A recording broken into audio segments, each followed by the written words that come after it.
And now, it's time for another Dice Tower review with Tom Vasel. Hey everybody, I'm Tom Vasel, and today we're taking a look at Marco Polo 11, or, well, Marco Polo 2.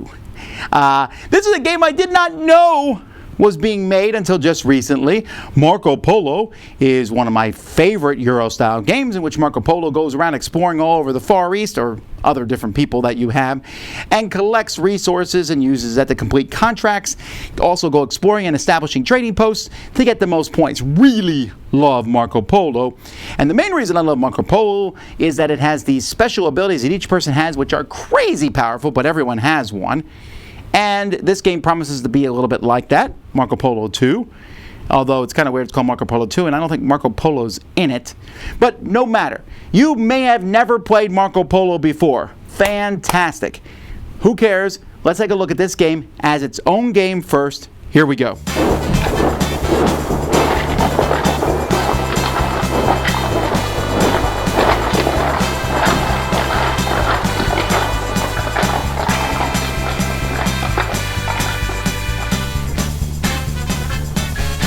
I'm not going to go over every rule of the game, but just kind of give you an idea of how the game works.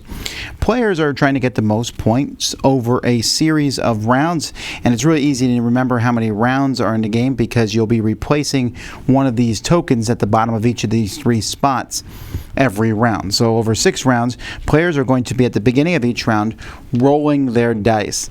And then each player, starting with whoever's first, this turn here, you're going to place one or more dice on various spots on the board.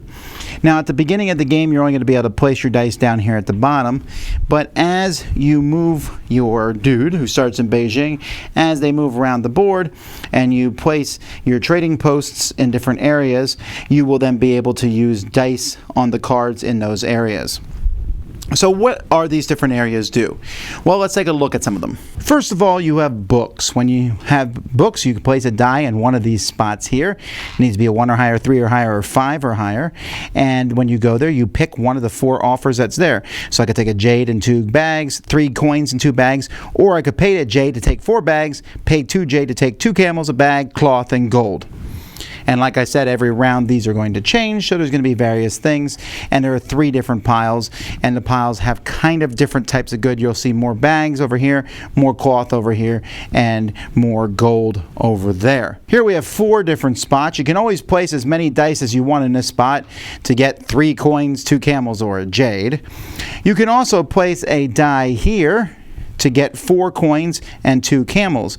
If someone else wants to go there, they need to play a die that is equal to or higher than the previous die that's placed there. So if the first die placed here is a 6, the rest need to be a 6.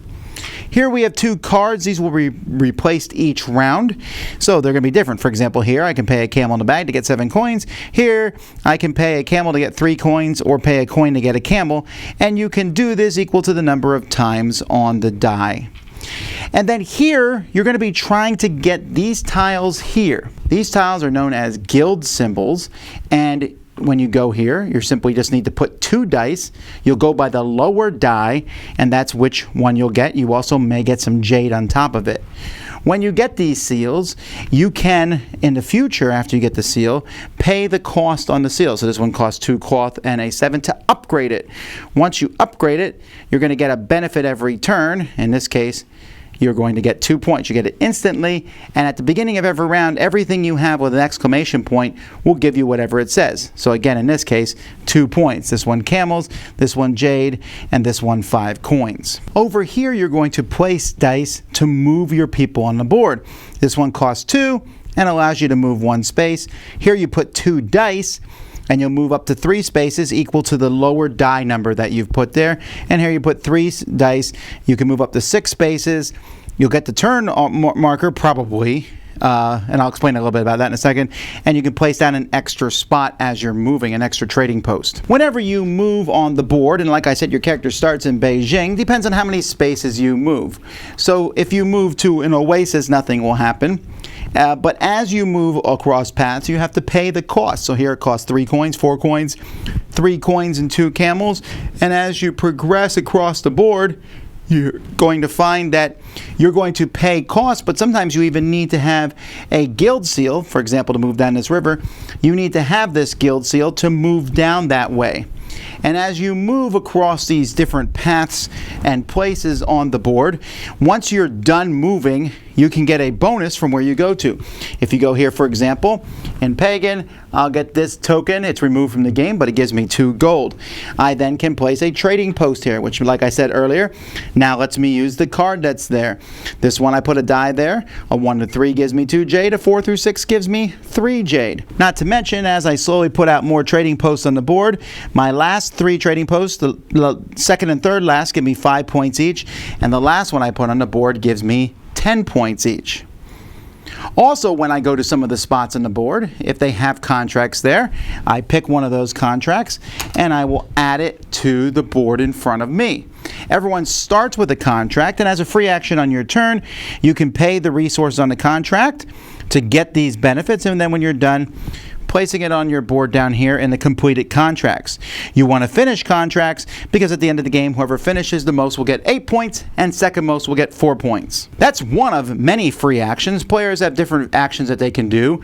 Upgrading one of the guild seals, completing a contract. You can always turn in a die to get 3 coins, 2 camels or a jade. You can pay a camel to re-roll a die, pay 2 camels to add or subtract one to a die, and pay 3 camels to take an extra black die from the board that you can use.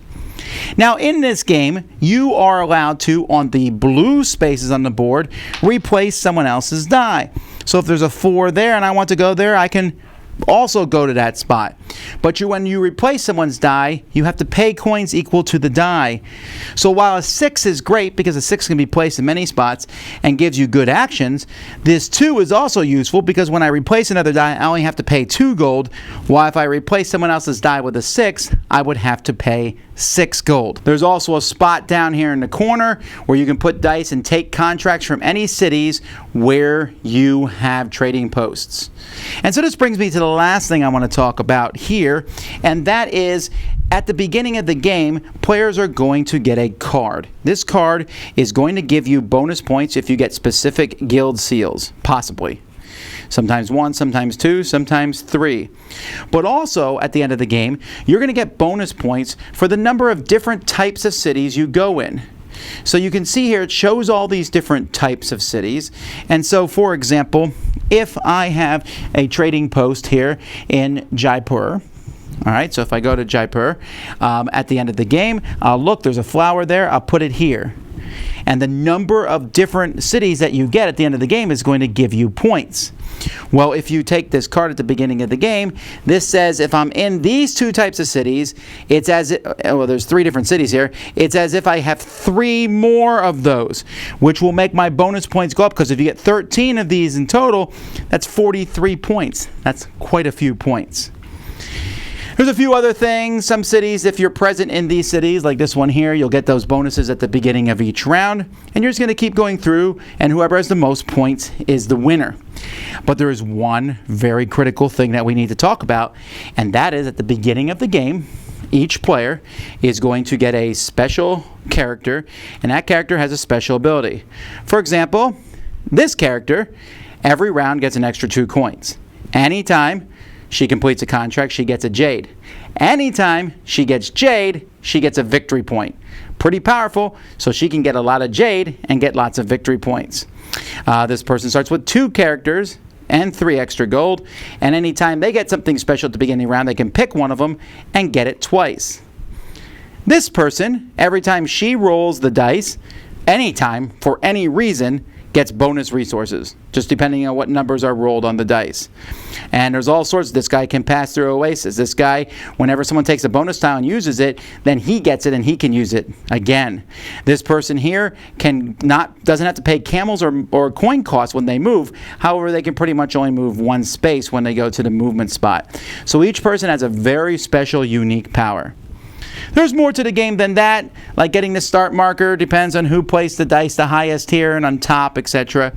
But other than that, that's kind of a gist on how the game works. Okay, so there's lots of different resources in this game, but one of the things they did here, and this was not the case in the first Marco Polo, is they made it very clear what one camel was and what 3 camels are. You can see a very easy distinction between the smalls and the largest. This was not the case before, and I'm happy to say this was something I complained about, but they definitely fixed it here. You can see the difference between the small and the big. Not only are they different colors or different shapes, we got coins here, various coins. The dice are good quality. The board itself is kind of a jumble of symbols and stuff, and it's a little busier than I like it to be, but it is pretty clear, and most of the cards and the special things that you can go and place, I didn't have to look them up in the rule book. It was pretty easy. The rule book itself I thought was pretty good at explaining how to play the game. The box itself comes like this here, and it shows you where to put all the pieces. This is all well and good, but I'm going to actually take it out and put them in slightly better myself, but I do like that they show you where everything goes. I love this game. It is fantastic.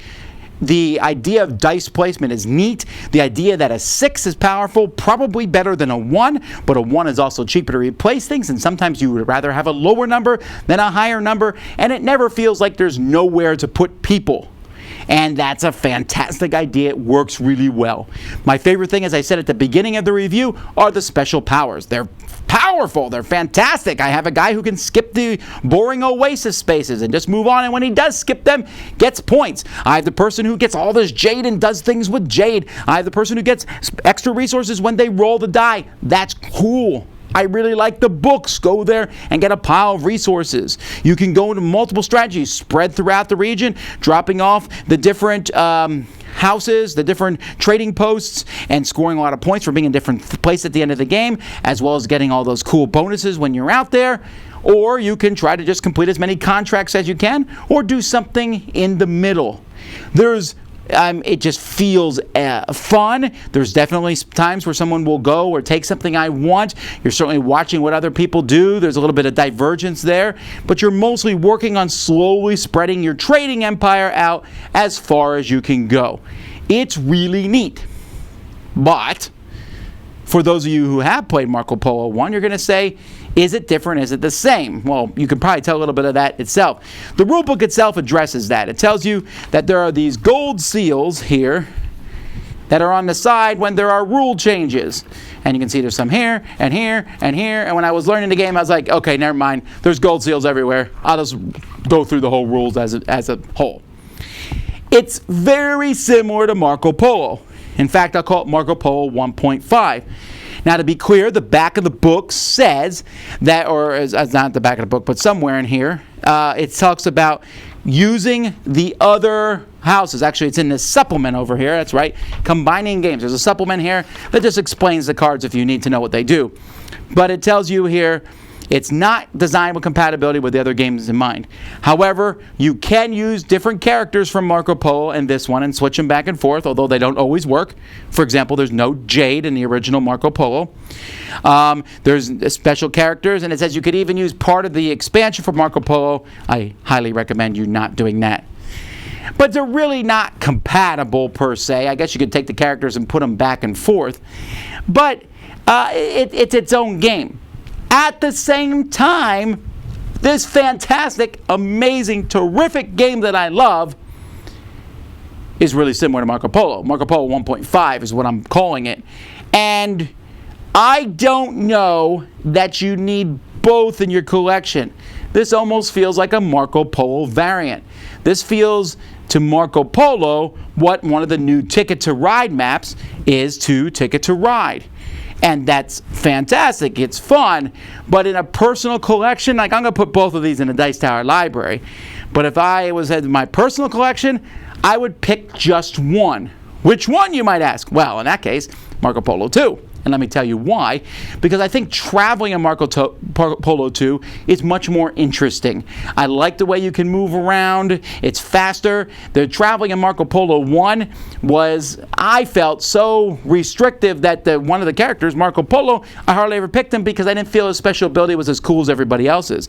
I like the idea of moving around and establishing trading posts, and the bonuses you get for doing that in this game make a little more sense, or at least are easier to explain, I think, than the ones in Marco Polo 1.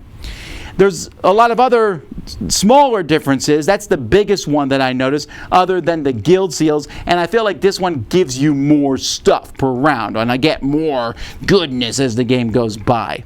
And so if I'm picking one, this is the one that I would prefer to play. That doesn't actually make the other one less. They're both good. I'm giving them both the same rating because they're both fantastic games. It's just I'm in a weird situation of saying they're both great. You should own one, probably. Unless you love the game so much that you want to play it a lot and you just want to be able to go from variant to variant. And I really think you could switch back and forth and not get confused. This one has a lot of jade in it, like I said, the other one doesn't, and I think that also helps this one flow a little bit better. But if you have Marco Polo, you need to think carefully, do I want to get rid of that and get this one? I don't know you need to do that. This doesn't make the other game bad. And if you don't have the other one and you played it and don't like it, I don't think this one's going to really change your mind. So I say all that because it's kind of weird. I'm saying this game is fantastic. It is. Check it out. Play it. You just don't need to own both is all I'm saying. Anyway, that's Marco Polo 2. Definitely a game I had a really fun time playing, and I hope you do too. I'm Tom Vasel. We'll see you next time. Dice Tower Judgment. Excellent.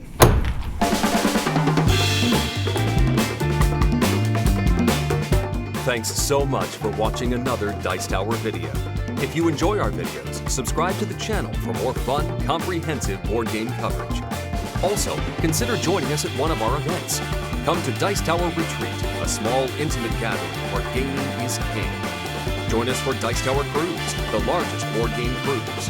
Attend Dice Tower West in Las Vegas for gaming fun on the West Coast, or Dice Tower East in Orlando in sunny Florida.